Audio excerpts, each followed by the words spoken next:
Hello everyone and welcome back to Football Manager 2020 and a new experiment today where we're taking a look at what would happen if you had the perfect goalkeeper in the game. So what we've done this time, rather than always go to English non-league, is we've gone to Germany and we have Jenkaldo as our test player.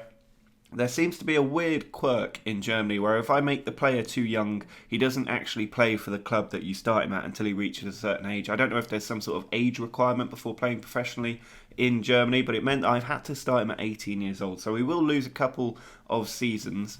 But what I have done is I've put him into the third tier of German football with the appropriately named Kaiserslaurten, and I've managed to figure out a way to get him to stay at Kaiserslaurten for quite a long time.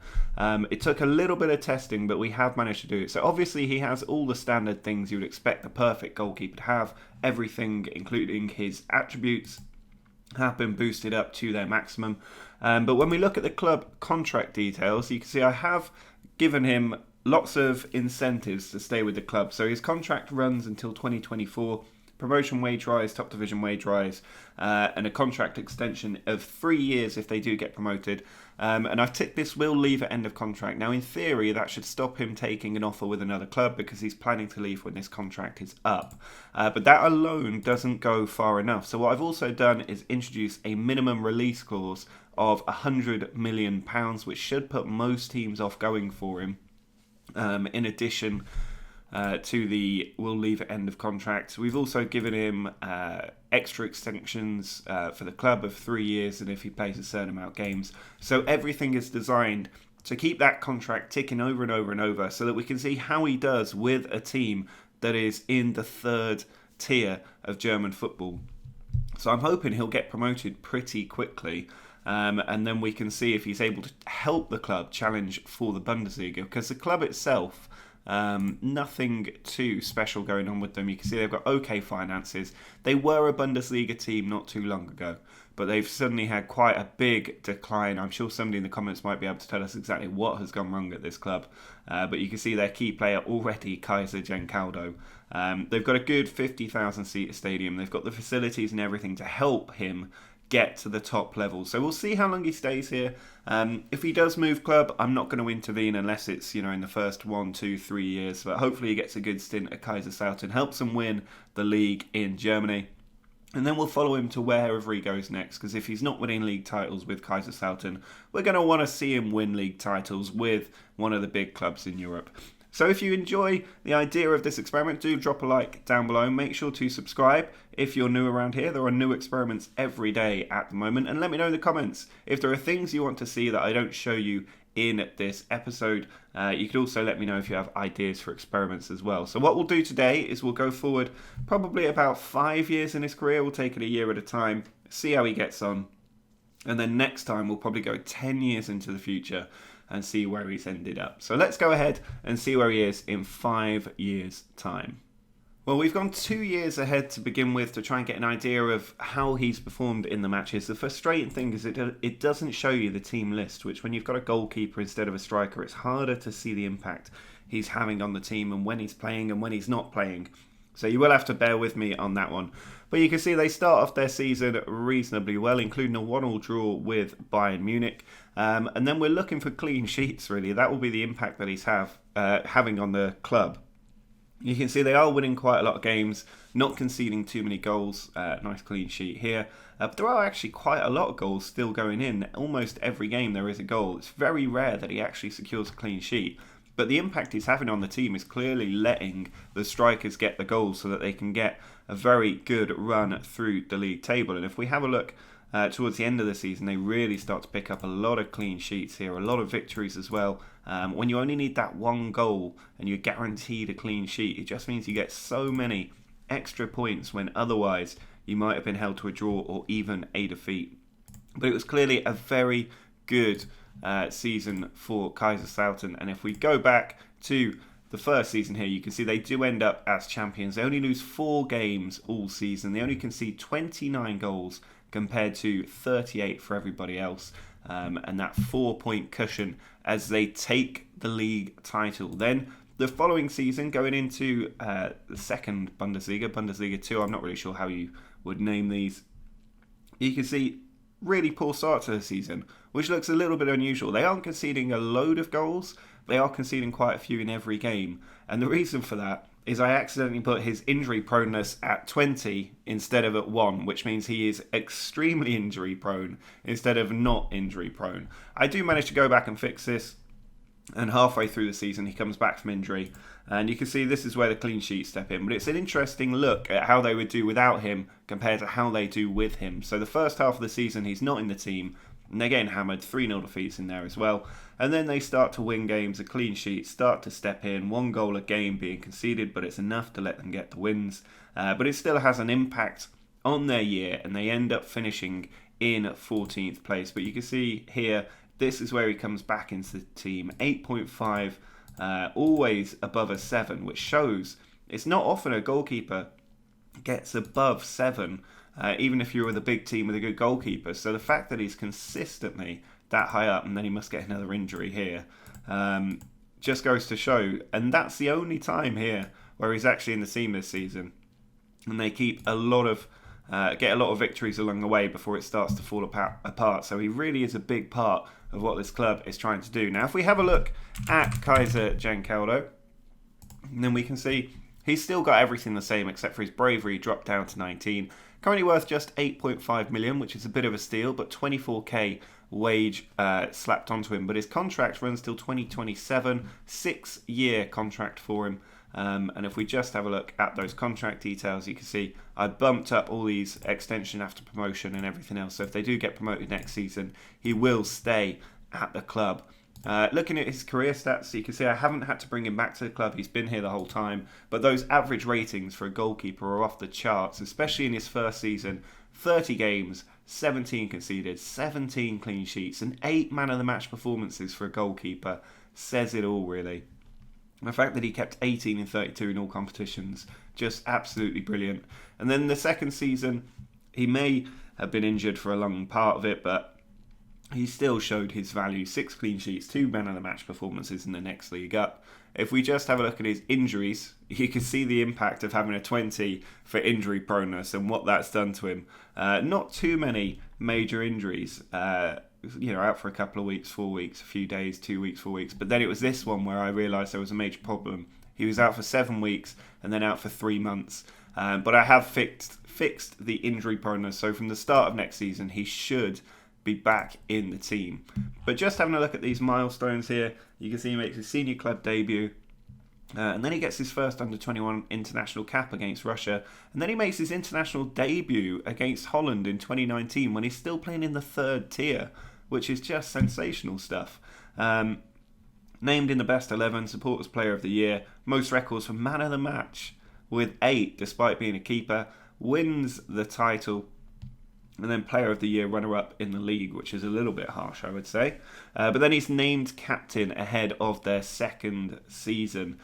So he's already having a huge impact on the club. And you can see various awards and other things going on in here, but not too many trophies in his first 2 seasons. So let's go forward 3 years now and see if they've made it into the Bundesliga.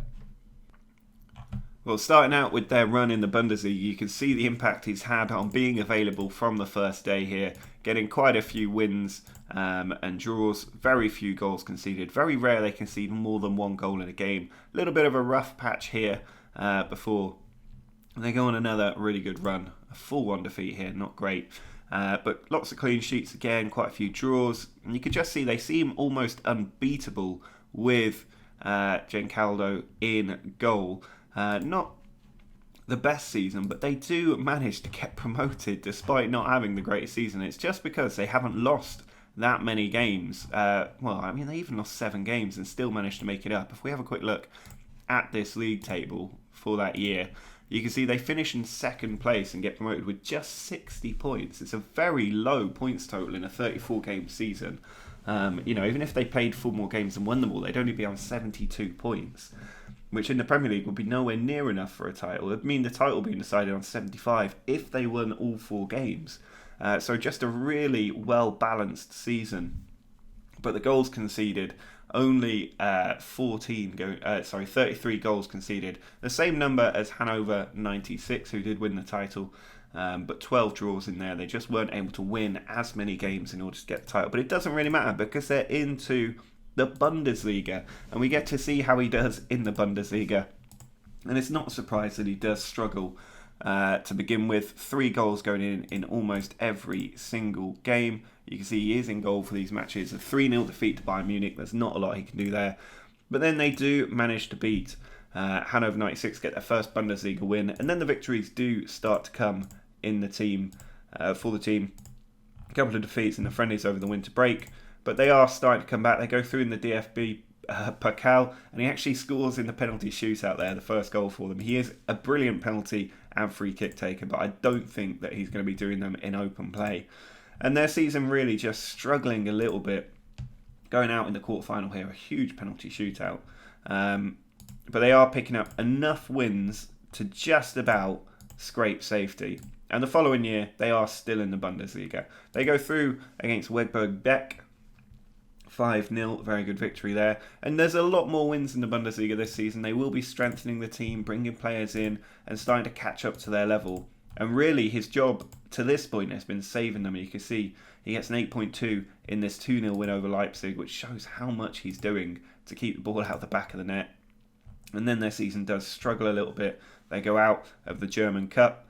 But a few more victories here, managing to see them through, getting 8.3 rating, 7.9 rating. And the next season, it takes us up to the present day. So if we have a quick look at the stages here, in the first season, they do end up just surviving, 7 points in it, 18 defeats, only 9 wins. And they concede 46 goals, which is a lot less than the teams around them. This team here just conceding 1 less, Borussia Mönchengladbach.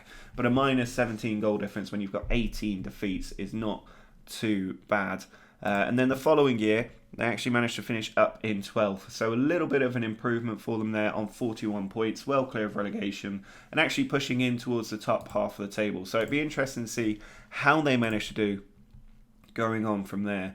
But you can see it's a really nice rise. This is where the game starts. They get that first league title and they've jumped right back up to make up for 10 years of downward slide. A really nice little graph, that one. And if we look at Jenkaldo himself, he is now worth £31 million. He's got a contract until 2030, so he could be around for quite some time yet. He's now got 50 caps for Germany, which we will check in on. But you can see if we look at his career stats here, he's doing brilliantly for the team. Conceding a lot more goals now that he's in the Bundesliga. That's to be expected. He is basically with a relegation team. But he's still got 9 man of the match performances and then 8 man of the match performances. If anything, being with a relegation team allows us to get the best out of him because he gets such a high average rating from all of the saves that he's making. It really is impressive. And if we just have a look, we won't look at his milestones. Let's have a look at Germany first and see how they managed to get on with him in the team, because he actually started playing for them very, very early on. I'm just wondering if we can see the teams here. Doesn't look like we can, but you can see he is part of a winning team. He's definitely in the club at this point. They start off the European Championships with a 1-1 draw against Slovenia. Then they beat Bosnia-Herzegovina. 2-1 win over Poland, and then a 3-1 win over Ukraine as well. They then beat Norway in the quarterfinals 1-0, and then lose to Belgium 2-1 at Wembley in the semi-final of the European Championship. But they have a good time in the Nations League, going unbeaten for a long time, and then in the Nations League semi-final, a 2-1 win before being beaten 2-0 in the final. World Cup qualifiers, absolutely no problem for a team like Germany. And their Nations League group absolutely destroyed. 1 defeat to Holland in there, but otherwise they get through very comfortably. And in the World Cup, which is obviously in Qatar, so it's taking place in December, we can see he is the number 1 at the World Cup, keeping a clean sheet in the first game, and then a 2-1 win. He helps them get past Scotland. They beat Nigeria 3-0 as well, so he gets a 6.8. Then a 5-1 win over Turkey, a 5-2 win over Croatia, where he is still in goal, and then a 2-0 win in the semi-final, a 6.8 against Mexico. It's a pretty easy run to the final this, and then when they do get to the final, he concedes a goal in the first minute, and unfortunately that is enough for them to lose and no longer be in a chop with the World Cup. So they've lost in the World Cup final. Huge disappointment for him. The following year, in the Nations League, they lose 3-2 to France. And then in the penalty shootout in the third place playoff, he does score and they do win to finish in third place. And that takes us to the most recent season where they are in the European Championship. They've beaten Kosovo 4-0. He gets an 8.1 rating in that game. But can they win the European Championship? Can they win the World Cup? Obviously, Jenkaldo Jr., when we did our best player experiment, was unable to win the World Cup with England. But with Germany, I feel like you've got a much better chance. So looking at his milestones here, my brain not quite working. You can see he got his promotion here after winning the league. And then in terms of awards, he's named in the Team of the Week quite a few times in the third division. And then named in Germany's season Best 11. Quite a few Best 11s there. Supporters Player of the Year again. In a few Team of the Weeks, the Supporters Player of the Year again. And then named in Germany Best 11 again. And Supporters Player of the Year. He's winning a lot of Supporters Player of the Year. The competition's not that great. Runner-up in the World Cup is a great achievement for him. No transfers. Others, named captain. Broke the Germany record for clean sheets in the season with 8, so he's got his first national record, and the most man of the match awards also changes. But not a lot really going on early on, but this is a problem with putting him into a lower league team. But they have made it to the Bundesliga, 2 promotions. He is playing for Germany and played in a World Cup final, and he is performing extremely well for the club.